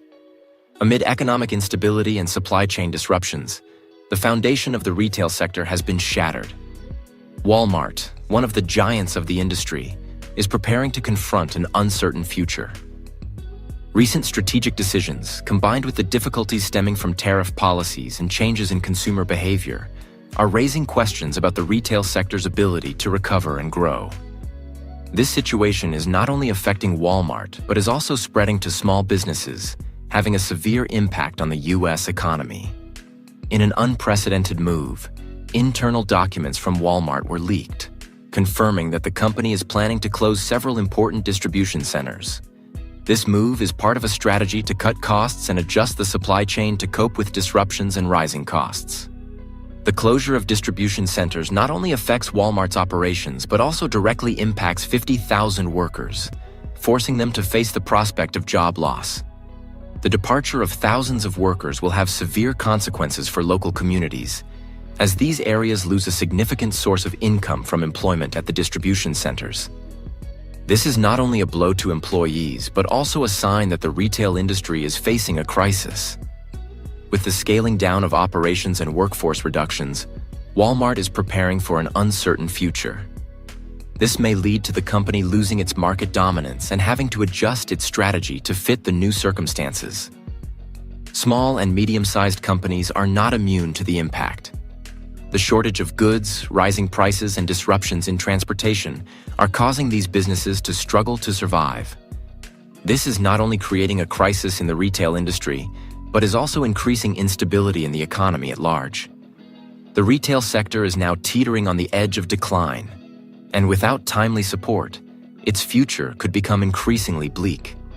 The future of the U.S. retail industry is highly unpredictable. The big question is, how long can the industry hold up if current difficulties are not addressed? With Walmart and many other large retailers facing huge losses, maintaining traditional business models in the current context is an enormous challenge. The mass closure of stores, employee layoffs, and the scaling back of operations are just the initial steps of a crisis that could drag on if no intervention is made. The retail industry is struggling with factors like tariffs, rising raw material costs, soaring transportation expenses, and disruptions in global supply chains. These factors are not only diminishing profits for large companies, but also reducing the competitiveness of small businesses. This raises an important question. Can the retail industry recover and continue to operate without strong government support? Or will it continue to face total collapse in the near future? There is no denying that the current supply chain disruptions are a major factor preventing the retail industry from functioning normally. The shortage of raw materials, goods, and logistics services is creating significant difficulties for retailers and related industries. Obstacles in shipping and goods distribution are not only affecting supply speeds, but are also driving up costs and pushing prices higher. These disruptions may continue for the foreseeable future, and without improvements, the U.S. economy will continue to suffer negative impacts from this issue. Economists warn that without timely government intervention, the retail industry will not be able to recover in the short term. In fact, the long-term effects of supply chain disruptions will have widespread consequences, impacting industries from production to consumption and from employment to people's incomes. The current situation of the U.S. retail industry is in a stage of immense hardship and trial. Walmart, along with other retailers, is facing severe challenges that cannot be overcome without government support.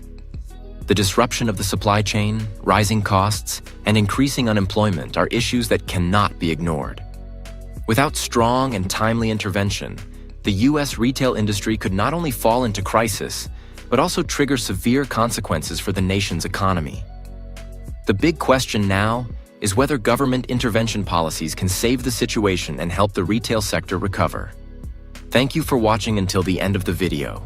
If you found this story interesting and important, don't forget to leave a sub to support the channel and not miss the next exciting videos. Like and share this video to keep everyone updated on the situation of the U.S. retail industry. Thank you so much for always being with us. In the ever-changing world of politics, sometimes small moves can create a historic turning point. Canada's Prime Minister Mark Carney has just stunned Washington with an audacious strategy no one expected. Faced with Trump's golden visa policy, which not only puts pressure but also risks creating division between the two countries, Carney chose a different path, firmly stating that Canada would not accept a bad deal. This strategy has thrown Trump's calculations into disarray, leaving him not only stunned but facing an unavoidable economic revolution. Can Carney change the course of U.S.-Canada relations? Will this strategy truly make Trump rethink his approach to neighboring powers? Let's dive into this dramatic story to find out the answers. If you agree with Canada's no bad deal strategy, don't hesitate to leave a 1 in the comments. If you disagree, feel free to leave a 0. Be sure to like, share, and support us with a sub so you don't miss out on more thrilling videos ahead. Now let's explore this story. During Donald Trump's presidency, one of the most controversial and far-reaching policies was the Golden Visa program. This policy required foreign investors to pay a fee of up to $1 million to obtain residency in the U.S., along with an annual visa fee of up to $100,000.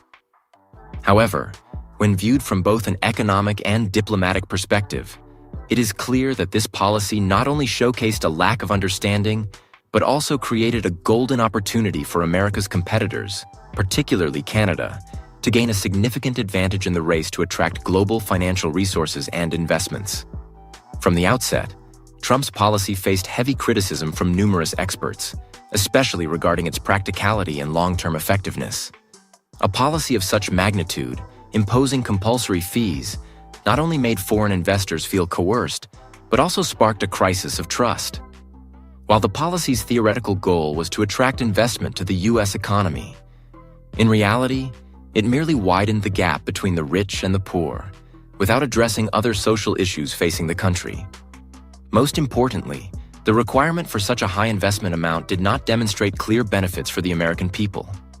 On the contrary, it created an economic loophole that forced the nation to confront larger internal challenges. This was not a sign of confidence from the U.S., but rather an ill-considered move with potentially severe long-term consequences. Contrary to Trump's expectations, the policy did not yield benefits for the U.S., but instead unintentionally created a perfect opportunity for Canada. At a time when the U.S. was indifferent to attracting international resources, Canada, with its savvy diplomatic strategy, quickly seized the moment to attract investors looking for a more stable and lower-risk investment environment. Canadian Prime Minister Mark Carney recognized this opportunity immediately. Canada's open-door policies, combined with political safety and social stability, made the country an ideal destination for investors, especially as the U.S. struggled to maintain foreign investor confidence. Carney's strategy wasn't just a reaction to Trump's policy, but a strategic move that, in the long run, sparked an economic and diplomatic revolution that Canada had never experienced before. From these developments, we can draw an important lesson about building foreign policy and economic strategies. First, a nation must maintain confidence, but this confidence should be based on understanding and long-term vision. While Trump attempted to restore America's position as an economic powerhouse through the Golden Visa policy, he inadvertently created an opportunity for his competitors, with Canada emerging as the winner. Another lesson we can learn from this situation is the importance of maintaining strong diplomatic relationships and international cooperation. Trump's policy not only caused domestic divisions, but also weakened the U.S.'s standing on the global stage. In contrast, Canada capitalized on the difficulties faced by the U.S. to enhance its position within the international community. Furthermore, crafting an economic policy is not just about attracting investment, but ensuring that these resources contribute to sustainable development in the country. Each policy must consider long-term factors, including social impact, the welfare of citizens, and the overall economic growth. When Trump's policy focused solely on short-term benefits and the interests of a specific group, it failed to achieve maximum effectiveness and created undesirable consequences. Donald Trump's golden visa policy may have contributed in part to attracting investment to the U.S. economy, but it was not enough to foster the sustainable and stable development that the country needed. On the other hand, Canada's wise and flexible policy allowed the country not only to maintain stability, but also to seize valuable opportunities for further growth. Since Donald Trump assumed office, his tariff policies and unilateral decisions have sparked major public debates, not only within the U.S., but also in partner nations. One country significantly impacted by these policies was Canada. However, instead of responding negatively and directly confronting the U.S., Canada, under the leadership of Prime Minister Mark Carney, implemented a diplomatic and bold strategy, turning challenges into opportunities. Mark Carney, who previously served as the Governor of the Bank of Canada and is now the Prime Minister, is known for his cautious yet decisive leadership style. After Trump announced tariffs on imports from Canada, one of the most controversial issues, Carney did not hesitate to strongly criticize these decisions. Speaking at the Council on Foreign Relations, Carney emphasized that Trump's policies not only harmed the U.S. economy, but also negatively affected trade relations between the two neighboring nations. Carney pointed out that the high tariffs Trump imposed on Canadian goods violated trade commitments and created difficulties for many key Canadian industries, particularly the automotive and agricultural sectors. However, rather than offering one-sided criticism, Carney consistently stressed the importance of maintaining a long-term alliance and cooperation between the two countries, advocating for a diplomatic approach rather than adding fuel to the fire. Instead of retaliating with tariff wars and escalating trade conflicts, Canada, under Mark Carney's leadership, chose a more strategic and wise path, seeking new partnerships and strengthening existing diplomatic relationships. Carney understood that directly confronting the U.S. was not the best option, especially considering that the U.S. is Canada's largest trading partner. One of Carney's first moves was to expand partnerships with the European Union, EU. In 2017, Carney promoted the signing of the Canada-EU Free Trade Agreement, CETA, helping Canada strengthen its trade ties with European nations and reduce its dependence on the U.S. This was a wise decision, as trade relationships with Europe not only helped Canada maintain a strong economy, but also created opportunities to access large and promising markets. In addition to improving trade relations, Carney recognized that Canada also needed to bolster national security and enhance its diplomatic standing on the global stage. One of the key strategies he implemented was increasing Canada's defense spending. Carney's government committed to enhancing Canada's defense capabilities, especially given the increasingly complex global security situation. Notably, Canada increased its participation in international organizations like NATO and defense alliances with Western nations. Carney emphasized that Canada's security would be safeguarded not only through military spending, but also through maintaining strategic partnerships with allied countries, particularly in the face of rival powers such as China and Russia. Beyond increasing defense spending, Carney also focused on strengthening Canada's diplomatic relationships with other countries worldwide. By actively participating in international conferences, Carney helped Canada maintain a strong position on global issues, from climate change to security and trade. Canada's foreign policy under Carney's leadership has enabled the nation to not only maintain stability in its relationship with the U.S., but also expand its international relationships, creating new opportunities for the economy and long-term development. The relationship between Canada and the U.S., while always considered a close and strong partnership, has undergone significant changes under the leadership of Mark Carney. Disagreements over policies, particularly from the Trump administration, have increased tensions between the two neighboring countries. One of the most affected areas has been defense. where Canada, with its strategic vision, has taken several steps to increase its defense independence and strengthen its relationships with other international partners, particularly the European Union, EU. One of the most important adjustments in Canada's policy under Mark Carney's leadership was the commitment to increase defense spending. Previously, while Canada participated in many international military initiatives such as NATO, its defense spending as a percentage of GDP was still much lower compared to other allied countries. To address potential threats from major powers like Russia and China, Carney proposed an ambitious defense strategy, doubling Canada's defense spending by 2030. This goal not only aimed to strengthen Canada's defense capabilities, but also reflected the country's commitment to maintaining a key role in international alliances. With this plan, Canada would invest more in defense technology, improve cybersecurity defenses, and enhance military capacity to protect its territory and national interests. By increasing defense spending, Canada not only raised its self-sufficiency in defense, but also enhanced its position in international negotiations and relations. This was part of a long-term strategy to reduce reliance on major allies, particularly the US, for national security. Alongside boosting defense spending, Carney's Canada also sought new international partners to solidify its position in global issues. One of the strategic moves was signing security and economic agreements with the European Union, EU. Through the Canada-EU Free Trade Agreement, CTA, Canada not only expanded its market access, but also worked to tighten relations with European nations, including agreements on security and defense.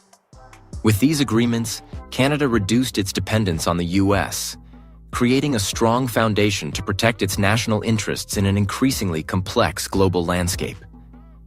Carney affirmed that signing these agreements was a crucial step in reducing reliance on the US and enhancing Canada's defense independence.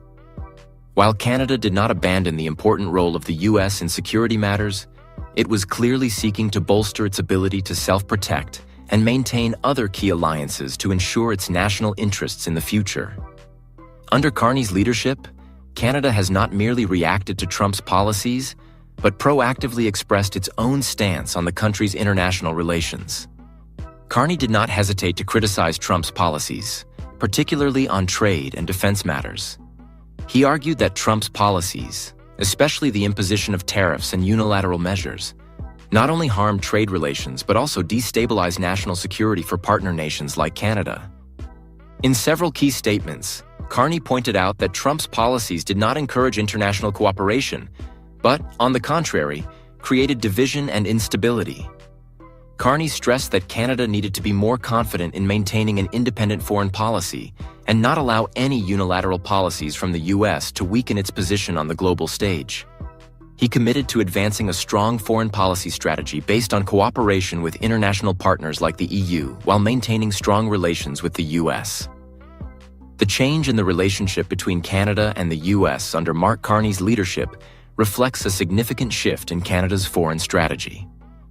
Rather than continuing to depend on the US, Canada is implementing an independent strategy, not only in defense but also in trade and international security issues. By increasing defense spending, signing strategic agreements with the EU, and criticizing Trump's policies, Canada is paving a new path for its foreign policy while strengthening self-sufficiency and independence in a volatile world. Carney's bold strategy not only helps Canada reduce its dependence on the US, but also opens up new opportunities for the country on the international stage. This is a smart and strategic move, not only protecting national interests but also enhancing Canada's position in the global community. Under the leadership of Prime Minister Mark Carney, Canada has implemented a robust and sustainable economic development strategy, focusing not only on enhancing national defense, but also on heavy investment in key industries to create a strong domestic economy. Carney emphasized building domestic industries, particularly clean energy and mineral extraction, which not only strengthens production capacity, but also expands Canada's export markets worldwide. One of the key strategies Carney pursued was investing in defense and domestic defense industries. However, the investments were not limited to national security. They also contributed to the development of supporting industries, creating thousands of new jobs and promoting domestic technological initiatives. One of the main objectives of this strategy was not only to protect the country, but also to foster the growth of high-tech industries, especially in defense equipment manufacturing. Additionally, Carney placed a strong emphasis on investing in other strategic industries, including clean energy and mineral extraction. In the context of the world's strong shift towards renewable energy, clean energy is a field where Canada has significant potential. With abundant natural resources, especially wind and solar energy, Canada is becoming one of the leading countries in clean energy development. Renewable energy projects not only help Canada mitigate the impacts of climate change, but also provide stable and affordable energy for the economy. Mineral extraction is also a critical industry for Canada. The country boasts abundant mineral resources, from precious metals like gold and silver to essential minerals for manufacturing, such as copper, nickel, and lithium. Carney focused on developing the mineral extraction industry sustainably to ensure these resources can continue to serve the economy in the long term without harming the environment. A significant highlight of Carney's economic development strategy is the focus on internal cooperation. Rather than relying solely on diplomatic and trade relations with other countries, Carney prioritized building a stronger domestic economy by fostering cooperation between Canadian businesses and encouraging investment in strategic industries. Carney also pushed for strengthening connections between provinces within Canada, creating a tightly linked production system across regions, maximizing the use of resources and production capabilities in each area. This policy helped Canada maintain stability internally, while providing a favorable business environment for domestic companies to grow and expand globally. The results of Carney's investments in defense and economic development have not only strengthened Canada's domestic economy, but also expanded the country's global influence. One of the most notable outcomes is the increase in exports from Canada to other countries, particularly key partners such as the European Union, EU, Japan, and South Korea. The surge in exports has been evident in strategic products such as clean energy, minerals, and high-tech products. Countries like Japan and South Korea, with significant demand for renewable energy products and minerals, have become important trade partners for Canada. Additionally, trade agreements like the Canada-EU Free Trade Agreement, CETA, have expanded opportunities for Canada to export industrial products and agricultural goods to the European market. However, the rise in exports isn't only due to traditional products. Carney's policy to develop the defense and high-tech industries has also helped Canada export defense products and technology, enhancing the country's competitiveness in the global market. Canadian technology products are increasingly appearing in many countries, boosting Canada's position as a hub for advanced technology and defense equipment production. If you agree with Canada's economic development strategy, don't forget to leave a 1 in the comments. If you have a different opinion, comment 0. Remember to like, share the video so others can join the discussion. And don't forget to subscribe to stay tuned for more exciting videos ahead. Now let's continue watching the next developments. The administration of Donald Trump implemented a series of robust tariff policies aimed at protecting domestic industries and reducing the U.S. trade deficit. However, one of the sectors most heavily impacted by these policies was the automotive industry. Tariffs on steel, aluminum, automobiles, and auto parts created negative effects not only for domestic automakers, but also for the broader U.S. economy.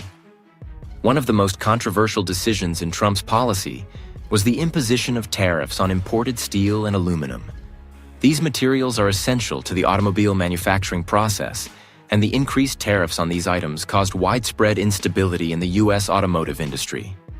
Major automakers such as General Motors, GM, Ford, and Fiat Chrysler faced significant increases in production costs due to the rising prices of steel and aluminum, two key materials used in manufacturing car frames and other parts. Specifically, as automakers were unable to easily find alternative suppliers outside the U.S., they had no choice but to accept higher costs, which directly impacted their competitiveness in the market. U.S. car companies not only faced increased production costs, but also had to cope with changing consumer demand, as higher production costs led to higher car prices. In addition to tariffs on steel and aluminum, tariffs on auto parts imported from other countries, especially China, caused a shock to global supply chains. Critical parts such as engines, drivetrains, and electronics many of which could not be produced domestically, were subject to high tariffs, increasing costs for automakers and forcing them to either reduce production or seek alternative import options. The direct consequence of Trump's tariff policies was a decline in automotive production in the U.S. With rising production costs, many car companies faced challenges in maintaining their output and profits.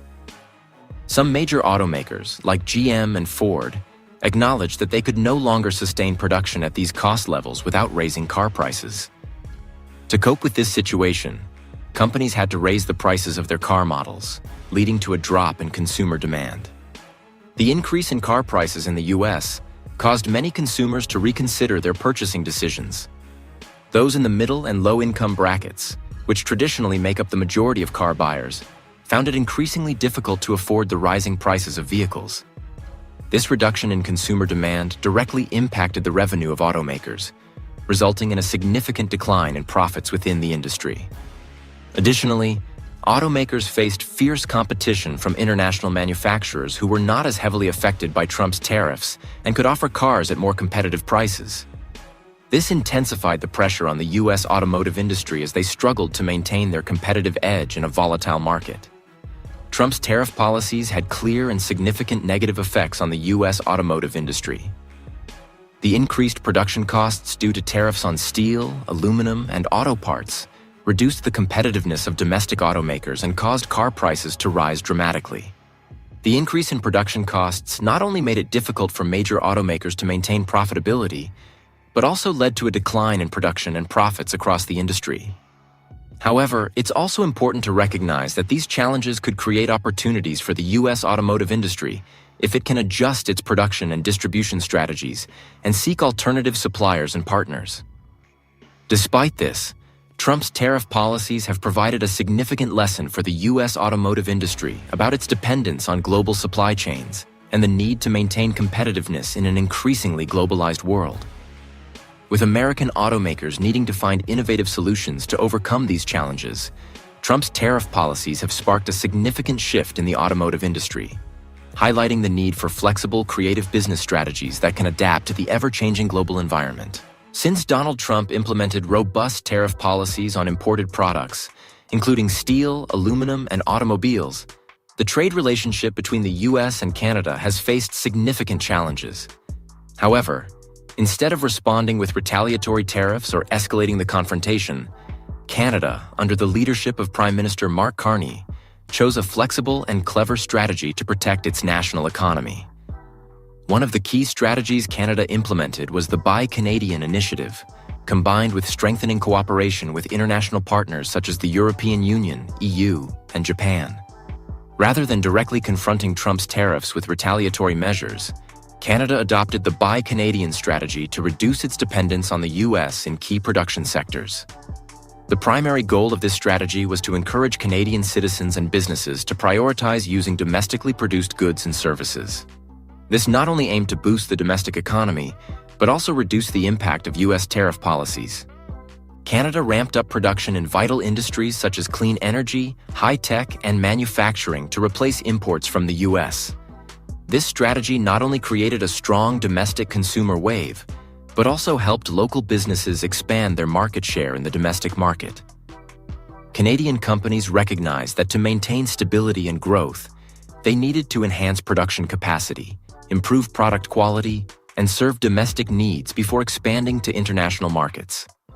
One prime example of this strategy is the increased production in Canada's automobile industry. Major automakers in Canada, such as GM and Ford, invested heavily in domestic production lines to reduce dependence on U.S. suppliers. This not only helped reduce transportation costs and tariffs, but also created jobs and boosted the competitiveness of Canadian-made cars in the market. Alongside the Buy Canadian strategy, Carney and the Canadian government also realized that minimizing the damage from Trump's tariff strategy could not rely solely on domestic measures. Thus, they proactively strengthened partnerships with international partners, particularly the European Union, EU, and Japan, to expand trade opportunities and mitigate the negative effects of U.S. policies. Canada signed several important trade agreements with international partners, including the Canada-EU Free Trade Agreement, CETA. CETA helped Canada expand its export markets, not only for industrial products, but also for agricultural goods and consumer products.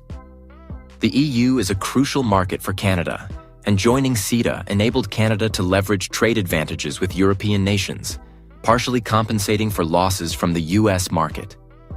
Japan also plays a critical role in Canada's diplomatic and economic strategy.